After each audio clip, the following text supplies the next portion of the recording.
my friends, I've got a video for you here on Trusses. A few tips and tricks, a little secrets of the pros, okay? So after this, maybe we'll be pros too. Okay, so I've got a different kind of truss here. Instead of this one being, typically they're anchored to the ground, but this one's anchored to the wall, right?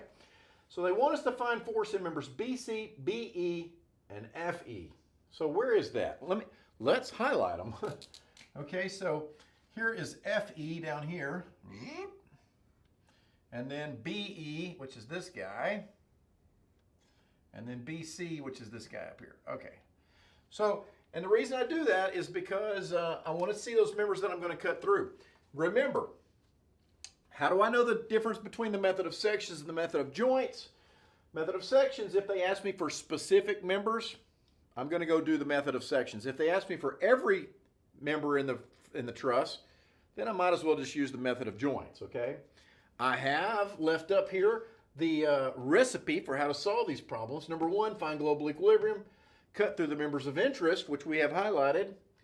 Don't cut through more than 3 unknowns, and then draw the free body diagram of the easiest side. Now this is an important step this time. Okay, we'll put a little star there, because that will change our mind about step number 1. Okay, tip number 1 of the pros. Here you go. Okay.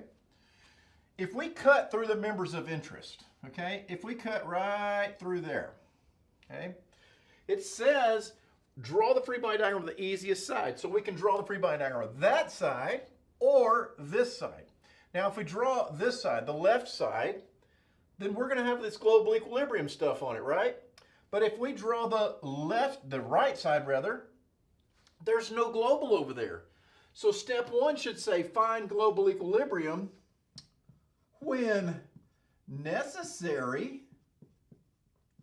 Okay, yeah, students are like, okay, I memorized your recipe and I'm going to do it on every problem. Think with your brain here. Okay, if I do this side over here, I don't have to do step 1. I can skip that. That's tip number 1. Okay, so here we go. Big triangle, nice free bodies, big nice free bodies. Uh-oh, this is a different angle than that, is a different angle than that. Okay, so we got a little angleism we have to contend with. So we've got a vector. Uh-oh, I should draw that more steeply. Okay, this pen does not erase very good. Okay, and then 1 here. Okay, so this is BC. This one here is BE. And this one down here is FE. Okay. Now, I think before we get started, let's do some angles. Okay, so I'm just going to make myself a couple of triangles here. Well, this triangle is 3 this way and 3 that way, so that is 45 degrees. Okay, that was pretty good. And then this little triangle right here is 3 on this side and 1 on that side. So we're going to have to do what? The tangent on that guy? Okay, so let's see what we get here. We get inverse tan, 0.3, oh goodness, clear. Inverse tan of point opposite over adjacent, 1 over 3 is 0.333, and that's 18.42 degrees, okay? So 18.42 degrees. All right, now, I think it's important now to look at we can put some arrows on these, and I think in most of these method of section problems, I've told you this before, is just guess everything in tension. Just guess it in tension, and if I get a negative, I guessed it wrong, okay? No big deal. All right, now one of the things we do have to put on this free body diagram are these external loads, and so we've got a 6 kilonewtons here and a 3 kilonewtons there. Okay, this is point D, point C, and point E. Okay. All right, so we're all the way up to step 3. The next step is solved, right? And that's a statics problem. It's a regular old statics problem. So here is another thing, another secret for you. Okay. Now to solve this, I think it's pretty easy to do the regular way, but I want to show you one more trick. You know, the next thing that I would do is I would go to the moment equation, right? And you want to take the moment somewhere that I knock out some unknowns and I only have one unknown left, right? And that way, my moment equation, I get something right away, right? That's what I want. Okay? So where can I take my moment to knock out a whole bunch of unknowns? Well, the obvious one is at point E, right? Obviously, the play here is to take the moment at point E, okay? And that's good, but there's one that's not so obvious, and that would be this. If I extended this line up and extended this line up, then they intersect over here at point B. Can you take the moment at a point that's not even on your free body diagram? The answer is yes. You could take the moment about the end of my nose if you want to. You get the same exact thing, okay? So if I took the moment at point B, then I would get FE. If I take the moment at E, I'm going to get BC, okay? So there's more than one way to skin a cat, and that's tip number 2, is don't forget about points that are off of your free body that can knock out some of your unknowns. That's a good tip, okay? Put that one away. All right, so I'm going to take the moment at E, and what do I get? Well, actually, the 6 kilonewton, it goes through point E as well. Those two guys are knocked out, so I get BC, which rotates, positive, BC times how far away from E up to there is 3. Okay, and then I got the 3 over there, which rotates me negative, so minus 3 times, how far away is that guy? 3. Okay, if the force is in the Y, then the distance is in the X. You know what? That's it, isn't it? Divide everything by 3, BC equals 3 kilonewtons. And I drew him in tension. I got a positive answer, which means he really is in tension, right? If I would have got a negative answer, it meant, well, he's actually in compression. How nice is that, y'all? That's so easy, okay? Now, the next thing I could do, okay, here's what I could do. I could go up here and I could take a moment here, right? And then with another moment equation, I get FE.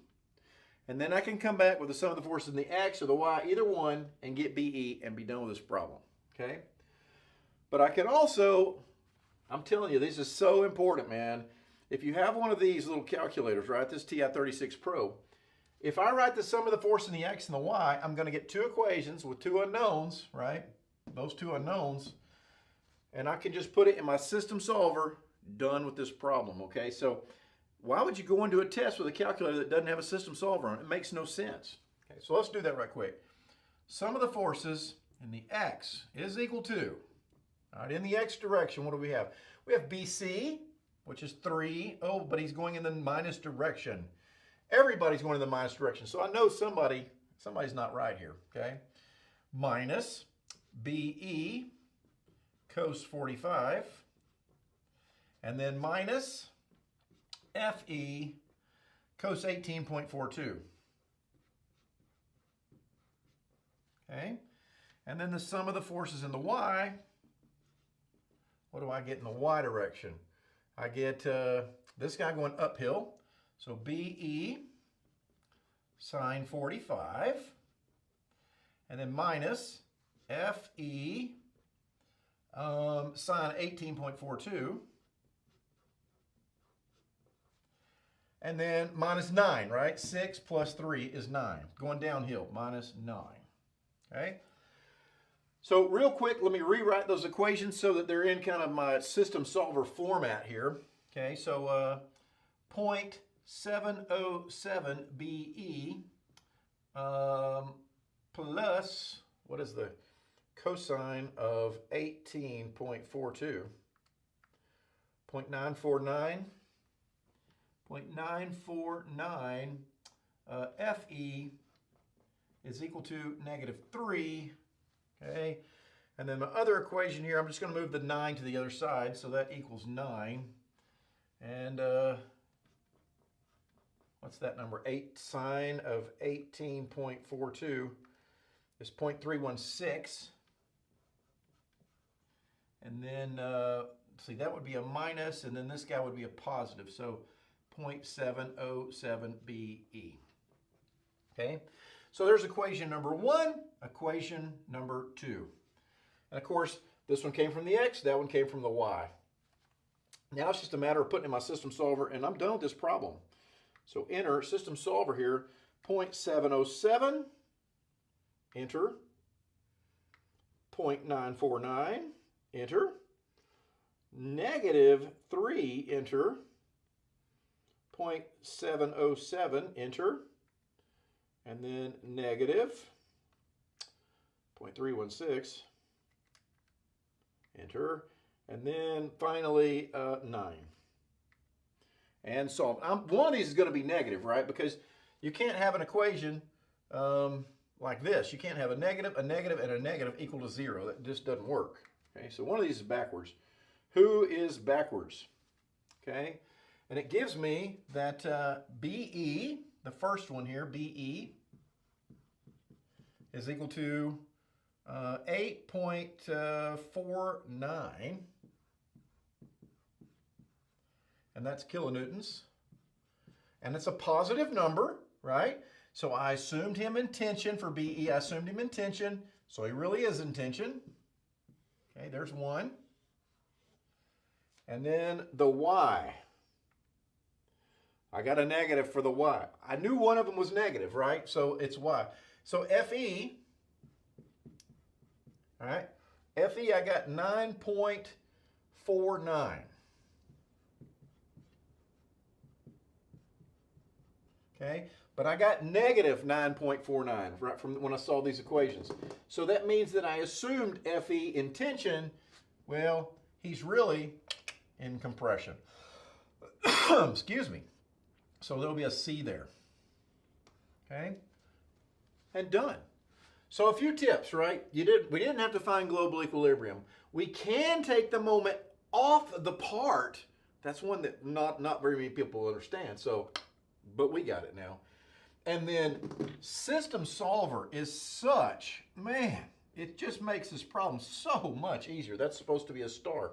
That's the worst star in history. Okay, sorry. Okay, gang. So there you go. I hope that makes your life easier solving these truss problems. Check it out. See you next time.